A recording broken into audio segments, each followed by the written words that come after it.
Hello everyone, welcome to my channel. तो आज हम लेकर के आए हैं एनसीईआरटी बुक क्लास 10 का सोशल स्टडी को, जिसमें आज हम लोग पढ़ेंगे जल संसाधन। तो जल संसाधन चैप्टर को आज हम लेकर के आए हैं। तो देखते हैं जल संसाधन क्या है। तो आपको भी पता होगा कि पूरा धरातल पर 3/4 भाग जल से घिरा हुआ है, परंतु इसमें प्रयोग में लाने योग्य अलवणीय जल का अनुपात बहुत कम है। अलवणीय जल बहुत कम है। 3/4 धरातल पर जल होने के बावजूद भी यूजफुल जो जल है, अलवणीय जल जिसको बोलते हैं, बहुत ही अनुपात में कम है। और यह अलवणीय जल हमें सतही अपवाह और भौम जल स्रोत से प्राप्त होता है। तो भौम जल स्रोत है क्या? भौम जल स्रोत का मतलब होता है कि पृथ्वी के अंदर से जो जल हमें प्राप्त होता है, पृथ्वी के अंदर का जल को भौम जल कहा जाता है। तो पृथ्वी के अंदर का जो जल है तो उसको भौम जल स्रोत कहा जाता है। तो भौम जल स्रोत से प्राप्त होता है अलवणीय जल, और जिसका लगातार नवीकरण और पुनः भरण जलीय चक्र द्वारा होता रहता है। तो अब आपके मन में प्रश्न उठ रहा होगा कि नवीकरण क्या है?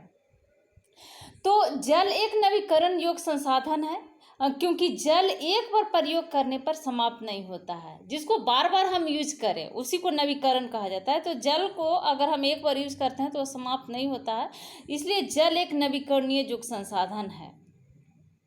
हम इसका बार बार प्रयोग कर सकते हैं, अर्थात कि पुनः पूर्ति संभव है। जैसे जल का प्रयोग यदि उद्योग में या फिर घरेलू कामकाज में किया जाता है तो इससे जल प्रदूषित हो जाता है, किंतु समाप्त नहीं होता है। जल प्रदूषित हो जाता है एक बार यूज करने के बाद, लेकिन वह समाप्त नहीं होता है। इस जल को साफ करके फिर से इसको इस्तेमाल करने योग्य बनाया जा सकता है। तो इसलिए जल को जल क्या है? नवीकरणीय संसाधन है जल। तो सारा जल जलीय चक्र सारा जल जलीय चक्र में गतिशील रहता है, जिससे जल नवीकरण सुनिश्चित होता है। तो आपको आश्चर्य हो रहा होगा कि जब पृथ्वी का 3/4 भाग, आपको पता है कि पृथ्वी जो है 3/4 भाग से जल से ढका हुआ है, जल से भरा हुआ है, तो आपको ये भी आश्चर्य हो रहा होगा कि जब पृथ्वी पर 3/4 भाग जल है और जल एक नवीकरणीय योग्य संसाधन भी है, 3/4 भाग पृथ्वी पर जल होने के बावजूद भी जल एक नवीकरणीय संसाधन भी है, नवीकरणीय योग्य संसाधन है। तब भी विश्व के अनेक भागों में, अनेक देशों में, तभी विश्व के अनेक देशों में या फिर अनेक भागों में या अनेक क्षेत्रों में ये सुनने को मिलते आता रहता है अक्सर हमेशा कि पानी की कमी हो रही है, ये पानी की कमी है यहाँ पे। तो ऐसी भविष्यवाणियाँ क्यों की जा रही है कि 2025 में 20 करोड़ लोग जल की नितांत आवश्यकता से कमी झेलेंगे, जल की कमी झेलेंगे 2025 में 20 करोड़ लोग। इस तरह की भविष्यवाणी की जा रही है। तो इसका कारण क्या हो सकता है? अगर 3/4 भाग जल से घिरा हुआ है धरातल और जल एक नवीकरणीय संसाधन भी है, तो इसके बावजूद भी इस तरह की भविष्यवाणी क्यों की जा रही है? तो समय और स्थान के अनुसार भिन्नता है, परंतु अधिकतम जल की कमी, इसके अतिशोषण, अत्यधिक प्रयोग और समाज के विभिन्न वर्गों में जल के असमान वितरण के कारण होती है। जल की कमी क्यों होती है? जल की कमी होती है, एक जनसंख्या भी बहुत बड़ा कारण है जल की कमी, जनसंख्या का जो विस्फोट हो रहा है, और अतिशोषण, अत्यधिक प्रयोग, जल का वेस्टेज भी बहुत ज़्यादा, अत्यधिक प्रयोग अगर हम करते हैं किसी चीज़ में जल का, तो उसको एक तरह से हम कह सकते हैं कि जल को दुरुपयोग कर रहा है। तो वह भी, और इसके अलावा समाज के विभिन्न वर्गों में जल के असमान वितरण का कारण होता है। इस प्रकार का जल की कमी का एक कारण है। तो क्या यह संभव है कि किसी क्षेत्र में प्रचुर मात्रा में जल संसाधन होने के बावजूद भी वहाँ जल की दुर्लभता हो? हमारे कई शहर इसके उदाहरण है। अतः जल दुर्लभता, अत्यधिक और बढ़ती जनसंख्या और उसके परिणाम स्वरूप जल की बढ़ती मांग, और तो यहाँ पर एक शब्द आया है जल दुर्लभता। जल दुर्लभता क्या है? तो जल दुर्लभता और इसका कारण क्या है? तो जल के विशाल भंडार तथा नवीकरणीय गुणों को होते हुए भी यदि जल की कमी महसूस की जाए तो उसको जल दुर्लभता कहा जाता है, क्योंकि विशाल भंडार भी है और जल एक नवीकरणीय संसाधन भी है। तो ये दोनों गुणों को होने के बावजूद भी यदि जल की कमी हो तो उसको, या फिर जल की कमी महसूस की जाए तो उसको जल दुर्लभता कहते हैं। तो इसका कारण क्या है? इसका कारण है विभिन्न क्षेत्रों में जल की कमी या दुर्लभता का कारण है बढ़ती जनसंख्या। अधिक जनसंख्या के घरेलू उपयोग में ही नहीं बल्कि अधिक अनाज उगाने के लिए भी चाहिए। अगर अधिक जनसंख्या है तो जल का उपयोग, घरेलू उपयोग में भी अधिक जल की खपत होगी और उसके बावजूद भी अनाज उत्पादन में अनाज को उत्पादन में बढ़ोतरी करने के लिए उसको जल को सिंचाई की भी अधिक आवश्यकता पड़ेगी। तो जल वहाँ पर भी जल का अधिक उपयोग होगा और ये बहुत बड़ा कारण होगा। और जल संसाधन का अति शोषण करके सिंचित क्षेत्र को बढ़ाया जाता है। तो यह भी कारण है जल दुर्लभता का। और दूसरा कारण यह है कि जल असमान वितरण। भारत में बहुत से क्षेत्र ऐसे हैं जहां सूखा पड़ता है, वर्षा बहुत कम होती है, तो ऐसे क्षेत्र में भी जल दुर्लभता का एक जल की कमी देखी जा सकती है।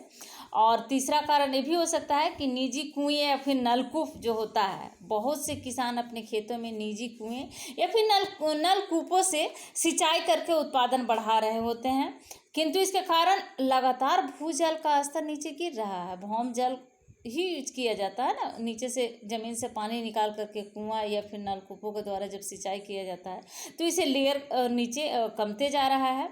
लगातार भूजल का स्तर नीचे गिरते जा रहा है और लोगों के लिए जल की उपलब्धता में इसके कारण लोगों को जल उपलब्धता की कमी हो सकती है।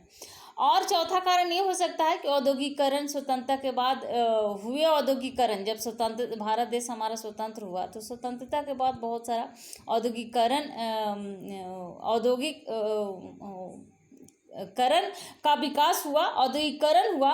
तो औद्योगिकरण के कारण भारत में अलवणीय जल संसाधनों पर दबाव बढ़ गया है। उद्योगों को ऊर्जा की आवश्यकता होती है, किंतु उद्योग को ऊर्जा की आवश्यकता होती है जिसकी पूर्ति जल विद्युत से की जाती है। तो इस कारण भी जल की कमी का सामना करना पड़ता है। तो ये कारण है जल की कमी का। तो जल को संरक्षण बहुत ज़रूरी है और जल को संरक्षण के लिए जल दुर्लभता और जल संरक्षण एवं प्रबंधन की आवश्यकता है। जल के विशाल भंडार और इसके नवीकरण योग्य गुण होते हुए यह सोचना भी मुश्किल है कि हमें जल दुर्लभता का सामना करना पड़ सकता है।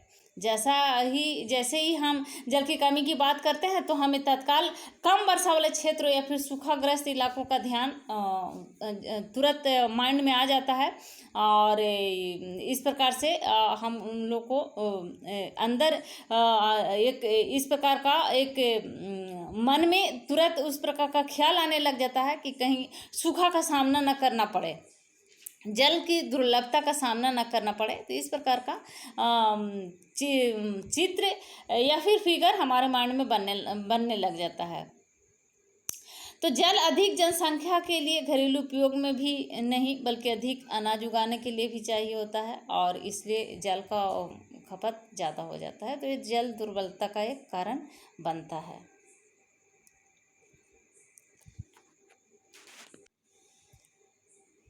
तो जल दुर्लभता ना हो और जल का कमी ना हो तो इसके लिए बहुत सारे योजनाएं भी लाई गई है। बहुउद्देशीय नदी परियोजना और समन्वित जल संसाधन प्रबंधन। तो बहुउद्देशीय परियोजना से बहुत सारा लाभ भी है, बहुत सारा हानियाँ भी है।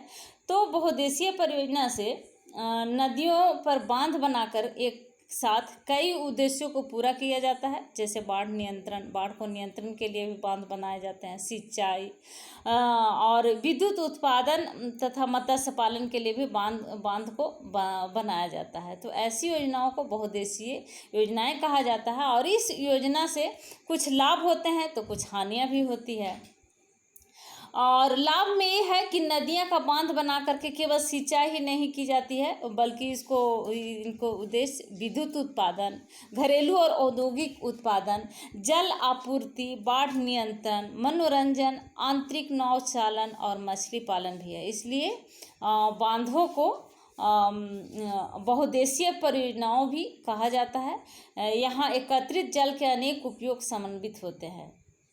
और हानिया में हुआ, नदियों पर बांध बनाने और उनका बहाव नियंत्रण करने से उनका प्राकृतिक जो बहाव होता है अवरुद्ध हो जाता है, जिसके कारण तलछट बहाव कम हो जाता है। तो अत्यधिक तलछट जलाशय की तली पर जमा हो जाता है, जिससे नदी का तल अधिक चट्टानी हो जाता है और नदी जलीय जीव आवासों में भोजन की कमी हो जाती है और बांध नदियों को टुकड़ों में बांट देते हैं, जिससे जलीय जीवों का नदियों में स्थानांतरण अवरुद्ध हो जाता है, रुक जाता है। जलीय जीव का स्थानांतरण नदियों में नहीं हो पाता है, तो ये हानि होता है। और बाढ़ के मैदान में बने जलाशयों से वहाँ मौजूद वनस्पति और मिट्टियाँ जल में डूब जाती है बांध के कारण, क्योंकि जल का स्थानांतरण नहीं होता है। तो इन परियोजनाओं के कारण स्थानीय लोग को अपनी जमीन, आजीविका और संसाधनों के लगाव और नियंत्रण, ये सब आदि को कुर्बान करना पड़ता है। तो स्थानीय लोग को इससे हानि भी है और लाभ भी है, दोनों तरह का है।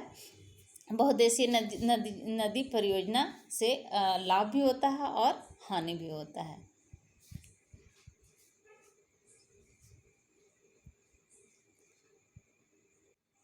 तो बांध क्या है आप समझ चुके होंगे, लेकिन फिर भी एक बार देख लीजिए बांध क्या है और वे हमें जल संरक्षण और प्रबंधन में कैसे सहायक है। तो परंपरागत बांध नदियां और वर्षा जल को इकट्ठा करके बाद में उसे खेती की सिंचाई के लिए उपलब्ध करवाते थे। आजकल बांध सिर्फ सिंचाई के लिए नहीं बनाए जाते हैं, बल्कि उनका उद्देश्य विद्युत उत्पादन, घरेलू और औद्योगिक उपयोग, जल आपूर्ति, बाढ़ नियंत्रण, मनोरंजन, आंतरिक नौचालन और मछली पालन में भी किया जाता है। इसलिए बांधों को बहुउद्देशीय परियोजनाएं भी कहा जाता है, यही कारण से, क्योंकि बहुत सारे उद्देश्य से इसको बनाया गया है, बहुत सारा इसका उद्देश्य है। और जहाँ एकत्रित जल के अनेक उपयोग समन्वित होते हैं। उदाहरण के तौर पर सतलुज ब्यास बेसिन में भाखड़ा नागल परियोजना जल विद्युत उत्पादन और सिंचाई दोनों के काम में आते हैं। जल विद्युत उत्पादन में भी और सिंचाई के काम में भी भाखड़ा नागल परियोजना दोनों काम में आते हैं। तो इसलिए इस तरह का परियोजना को बहुउद्देशीय परियोजना के नाम से जाना जाता है। इसी प्रकार महानदी बेसिन में हीराकुंड परियोजना, हीराकुंड बांध को आप लोग को पता होगा। तो हीराकुंड परियोजना भी जल संरक्षण और बाढ़ नियंत्रण का समन्वय है। तो बहुउद्देशीय परियोजना बड़े बांध नए पर्यावरणीय आंदोलन जैसे नर्मदा बचाओ आंदोलन और टिहरी बांध आंदोलन के कारण भी बन गए हैं। इन परियोजनाओं का विरोध मुख्य रूप से स्थानीय समुदाय के बृहद स्तर पर विस्थापन के कारण होता है, क्योंकि स्थानीय समुदाय को इससे जब हानियां होती है तो इन लोगों के द्वारा इसका विरोध किया जाता है स्थानीय लोगों के द्वारा, क्योंकि कुर्बानियाँ अगर स्थानीय लोगों के द्वारा दी जाती है तो लाभ भी उनको मिलना चाहिए। अगर कुर्बानियाँ स्थानीय लोग देते हैं और लाभ उन्हें न मिल करके उद्योगपतियों को सिर्फ लाभ मिले, बड़े बड़े लोगों और जमींदारों को लाभ मिले और उद्योगपतियों को लाभ मिले, तो इस प्रकार से स्थानीय लोग जो है उसको इसका विरोध करने लग जाते हैं, विरोध करना शुरू कर देते हैं, क्योंकि उनको इससे उन लोगों ने जो कुर्बानियाँ दी और कुर्बानियाँ देने के बावजूद भी उन्हें जब कोई लाभ नहीं मिलता है तो उन लोगों ने कभी कभी विद्रोह पर भी उतर जाते हैं। तो नदी परियोजना पर उठी अधिकतर आपत्तियां उनके उद्देश्यों में विफल हो जाने पर है। उनका जब उद्देश्य में विफल हो जाने पर है। और यह विडंबना ही है कि जो बांध बाढ़ नियंत्रण के लिए बनाए जाते हैं, उनके जलाशयों में तलछट जमा होने से वे बाढ़ आने का कारण बन जाते हैं। बांध को बाढ़ नियंत्रण के लिए बनाया जाता है, लेकिन जब तलछट जम जाते हैं तो ये बांध टूट जाते हैं और ये बाढ़ का कारण बन जाते हैं। जिस बचाव के लिए बांध को बनाया जाता है वही उसका कारण बन जाता है। तो ये बहुत बड़ा कारण है। अत्यधिक वर्षा होने की दशा में तो बड़े बांध कई बार बाढ़ नियंत्रण में असफल रहते हैं। आपने पढ़ा होगा कि 2006 में महाराष्ट्र और गुजरात में भारी वर्षा के दौरान बांधों से छोड़े गए जल की वजह से बाढ़ की स्थिति और भी विकट हो गई। इन बाढ़ों से न केवल जान और माल का नुकसान हुआ बल्कि बृहद स्तर पर मृदा अपरदन भी होता। तो बाढ़ जब आता है तो मृदा का भी अपरदन हो जाता है, उपजाऊ भूमि वहाँ से कट करके बह करके चला जाता है। तो इस प्रकार से मृदा का अपरदन होता है और स्थानीय लोगों को नुकसान होता है।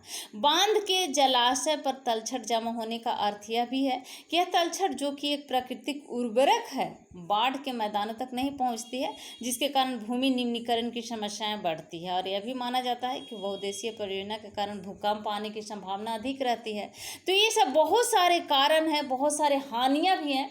बहुउद्देशीय परियोजना से अगर लाभ है तो बहुत सारी हानियाँ भी है, और ये हानियाँ का सामना स्थानीय लोगों को करना पड़ता है। अक्सर देखा जाता है कि स्थानीय लोग ही ये हानियों का सामना करना पड़ता है उनको, और उनसे उनको फ़ायदा होता ही है। लेकिन अगर उनको फ़ायदा नहीं मिलता है और उनके फ़ायदा की जगह पर उद्योगपतियों को और बड़े बड़े ज़मींदारों को अगर फ़ायदा मिलता है, स्थानीय लोगों को जिसने कुर्बानियाँ दे अपने ज़मीन उनका छीन जाता है परियोजना से, तो उनको अगर लाभ नहीं मिलता है तो वो विद्रोह करना शुरू कर देते हैं।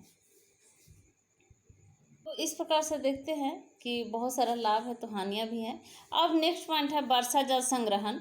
बहुत से लोगों का मानना है कि बहुउद्देशीय परियोजना के अलाभप्रद असर और उन पर उठे विवादों के चलते वर्षा जल संग्रहण तंत्र इनके सामाजिक, आर्थिक और पारिस्थितिक तौर पर व्यवहारिक विकल्प हो सकते हैं। प्राचीन भारत में उत्कृष्ट जलीय निर्माणों के साथ साथ जल संग्रहण ढांचे भी पाए जाते हैं। लोगों को वर्षा, पत्ती और मृदा के गुणों के बारे में गहरा ज्ञान था। उन्होंने स्थानीय परिस्थितियों और उनकी जल आवश्यकता अनुसार वर्षा जल, भौम जल, नदी जल और बाढ़ जल संग्रहण के अनेक तरीके विकसित कर लिए थे। पहाड़ी और पर्वतीय क्षेत्रों में लोगों ने गुल अथवा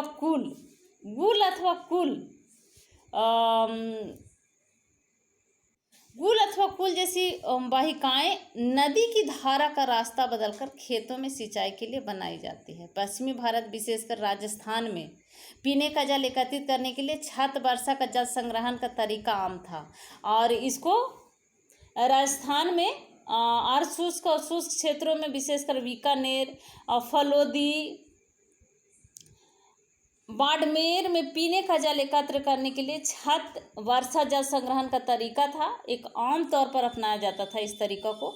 और इस तकनीक में हर घर में पीने का पानी संग्रहित करने के लिए भूमिगत टैंक अथवा टाँका, जिसको बोला जाता था, टाँका हुआ करते थे, और इनका आकार एक बड़े कमरे के जितना होता था। एक बड़ा रूम के इतना इसका आकार होता था, और इसे मुख्य घर या फिर आंगन में बनाया जाता था। तो ये घरों की ढलवा छतों से पाइप द्वारा जुड़े होते थे, और छत से वर्षा का पानी इन नलों से होकर भूमिगत टाँका जिसको बोलते हैं टाँका तक पहुंचता था, जहां इसे एकत्रित किया जाता था। वर्षा का पहला जल छत और नलों को साफ करने में प्रयोग होता था। जो वर्षा का पहला जो बारिश होता था तो उसको छत को साफ करने में और नल को साफ करने में इसको प्रयोग में लाया जाता था, उसको यूज में नहीं रह जाता था, और उसको संग्रहित नहीं किया जाता था।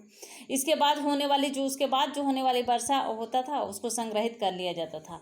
तो टाँका में जल अगली वर्षा ऋतु तक संग्रहित नहीं किया जा सकता है। यह इसे जल की कमी वाली ग्रीष्म ऋतु तक पीने का जल उपलब्ध करवाने वाला स्रोत बनाता है। वर्षा जल को प्राकृतिक जल का शुद्धतम रूप माना जाता है।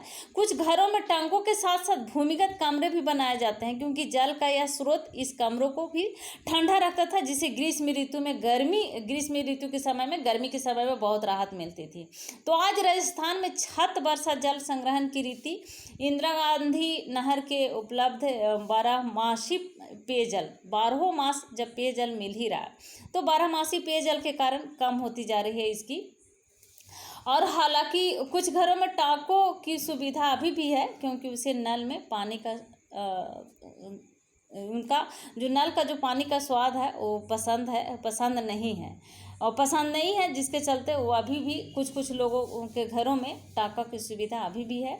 लेकिन अधिकतर देखा गया है कि राजस्थान में छत वर्षा जल संग्रहण की जो रीति थी टाँका वो इंदिरा गांधी नहर के आ जाने के कारण, नहर परियोजना आ जाने के कारण, क्योंकि 12 मास यहाँ से पेयजल मिलता है, तो इसके कारण यहाँ पर कुछ कमियाँ आई है। जो टाँका में जल को सिंचित किया जाता था तो उसमें कुछ कमी आई है। उसके अलावा राजस्थान के जिले जैसलमेर में खादीन और अन्य क्षेत्रों में जोहड़ इसका उदाहरण भी है पानी संरक्षण करने का। राजस्थान के अर्ध शुष्क और शुष्क क्षेत्रों विशेषकर बीकानेर में, फलोदी और बाड़मेर में लगभग हर घर में पीने का पानी संग्रहित करने के लिए भूमिगत टैंक अथवा टाका हुआ करते थे। इसका आकार एक बड़े कमरे जितना हुआ करता था और फलोदी में एक घर में 6.1 मीटर गहरा और 4.27 मीटर लंबा और 2.44 मीटर चौड़ा टाका था। टाका यहाँ सुविकसित छल वर्षा जल संग्रहण तंत्र का अभिन्न अंग था। तो इस प्रकार से जल को संरक्षण किया जाता था और अभी भी बांध के द्वारा और अनेक कई तरीके के द्वारा, डैम के द्वारा जल का संरक्षण किया जाता है, जिससे घरों में यूज के लिए नलकूपों के द्वारा इसको सप्लाई किया जाता है। तो इस प्रकार हम देखते हैं कि देश के विभिन्न क्षेत्रों में आधुनिक काल में भी परंपरागत वर्षा जल संग्रहण की पद्धतियों को अपना करके जल संरक्षण एवं भंडारण किया जा रहा है। तो ये थे आज के हमारे चैप्टर जल संसाधन। और जल संसाधन के अंतर्गत हम लोगों ने पढ़ा जल को संरक्षण कैसे करेंगे और इसका से संरक्षण करने से क्या फ़ायदा है, और बहुउद्देशीय परियोजना को जो लाया गया उससे क्या फ़ायदा और क्या नुकसान है, उसको हम लोगों ने देखा। तो अगर अभी तक आपने मेरे चैनल को सब्सक्राइब नहीं किया है तो प्लीज़ इस चैनल को सब्सक्राइब करें, लाइक करें एंड शेयर करें। Thank you.